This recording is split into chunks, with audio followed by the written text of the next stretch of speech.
আজি আমাৰ শিৱসাগৰৰ ৭ নম্বৰ ৱাৰ্ডৰ স্থানীয় সকলো লোকে ড্ৰাগছৰ বিৰুদ্ধে এখন ৰাজহুৱা সভা দিছিলে আৰু সভাত কিছুমান উদ্বেগজনক তথ্য প্ৰকাশ পাইছে যে এগৰাকী 14 বছৰীয়া ছোৱালীয়ে ড্ৰাগছৰ ব্যৱসায় কৰে আৰু এগৰাকী মহিলা ড্ৰাগছৰ ব্যৱসায়ৰ লগত জড়িত আৰু যেতিয়া বোলে পুলিচে এৰেষ্ট কৰাৰ পিছত যেতিয়া থানাৰ পৰা ওলাই আহে তেতিয়া বোলে ওচৰৰ স্থানীয় মানুহক কয় মই 1 লাখ টকা দি থানাৰ পৰা ওলাই আহিছোঁ। এতিয়া শিৱসাগৰৰ SP বাইদেৱে এই কথা বতৰাবোৰ বিচাৰ কৰিব লাগিব। কাইলৈ আমি 2 ঘৰ মানুহৰ ওপৰত এজাহাৰ দিম বিলাচী থানা অসমৰ শিৱসাগৰ জিলা সমিতিৰ তৰফৰ পৰা। এতিয়া কথাটো হৈছে পুলিচে নিজৰ স্বচ্ছতা দেখুৱাব লাগিব আৰু যিকেইজন মানুহক সভাই অভিযুক্ত কৰিছে শিৱসাগৰৰ সচেতন নাগৰিক সমাজে অভিযুক্ত কৰিছে সেই মানুহ দুঘৰৰ ওপৰত কাইলৈৰ ভিতৰত ব্যৱস্থা হ'বনে নহয় সেইটো লক্ষণীয় হ'ব আৰু যদি নহয় তাৰ বিৰুদ্ধে প্ৰতিবাদ হ'ব আৰু তাৰ বাবে শিৱসাগৰ আৰক্ষী অধীক্ষক দায়ী হ'ব, তাৰ বাবে শিৱসাগৰ উপায়ুক্ত দায়ী হ'ব, তাৰ বাবে শিৱসাগৰ প্ৰশাসন দায়ী হ'ব। তাৰ বাবে কিন্তু পুনৰ আমাক দায়ী কৰি লাভ নাই। কিন্তু যদি কাইলৈৰ ভিতৰত কাৰণ কাৰ সাহসত পুলিচক 1 লাখ টকা দি ওলাই আহিলোঁ বুলি ক'বলৈ সাহস পাইছে।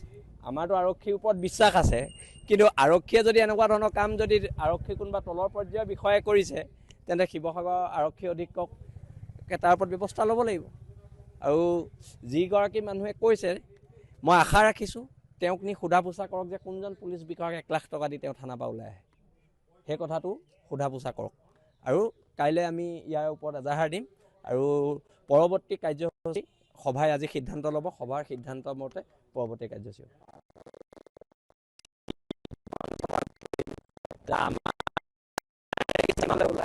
সেনেকুৱা CD এখন বনাব লাগিছিলে ড্ৰাগছ বেপাৰীবোৰৰ ওপৰত। এতিয়া সেনেকুৱা CD বনোৱাহেঁতেন অন্ততঃ ড্ৰাগছ বেপাৰীবিলাক আৰু মই আপোনালোকক এটা কথা কওঁ যেতিয়ালৈকে এটা মেচিভ এটা বৃহৎ পৰ্যায়ত ইহঁতক এৰেষ্ট কৰা নহয় মাত্ৰ 1-2জন ড্ৰাগছ পেডলাৰক এৰেষ্ট কৰি থাকিলে এই ড্ৰাগছৰ শিপা উঘালিব নোৱাৰে আৰু শিপাত ধৰিব লাগিব। এতিয়ালৈকে পুলিচে ডাল আৰু পাততহে ধৰি আছে। ডাল আৰু পাতত ধৰিলে নহ'ব আৰু সেইকাৰণে গুৰিত ধৰিব লাগিব আৰু তাৰ কাৰণে আৰু এখন বৃহৎ নাগৰিক সভাৰ প্ৰয়োজনীয়তা সভাই কৈছে আৰু সভাৰ সিদ্ধান্ত অনুযায়ী পুনৰ শিৱসাগৰত এখন ডাঙৰ ইয়াৰ বিৰুদ্ধে সভা আয়োজন কৰা হ'ব।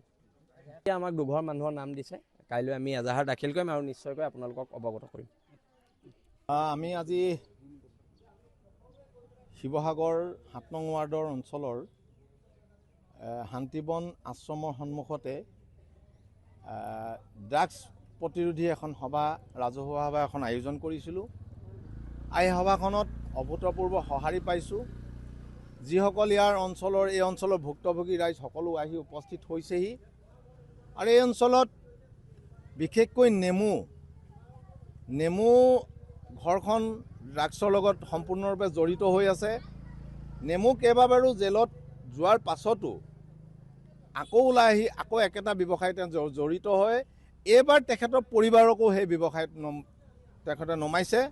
তেখেতৰ নাম পাহি আৰু লগতে এই অঞ্চলৰে এগৰাকী কিশোৰীগৰাকীকো সেই ব্যৱসায়ত তেখেতে নিয়োজিত কৰিছে আৰু আমি আজি শিৱসাগৰ 7 নম্বৰ ৱাৰ্ডত এই ৰাজহুৱা সভাখনৰ জৰিয়তে শিৱসাগৰবাসীলৈ এক বাৰ্তা প্ৰেৰণ কৰিব বিচাৰিছোঁ যে আমি সকলো সমাজ প্ৰতিটো শ্ৰেণীৰ প্ৰতিটো বৰ্গৰ সমাজে এই ড্ৰাগছ নিবাৰণ ড্ৰাগছৰ যি ব্যৱসায় ড্ৰাগছৰ যি গ্ৰহণ কৰিছে এই নিবাৰণ কৰিবৰ বাবে আমি সকলো ৰাইজ একত্ৰিত হৈ ইয়াৰ বিৰুদ্ধে মাত মাতিবৰ বাবে এখনি আমি সভা লৈছোঁ।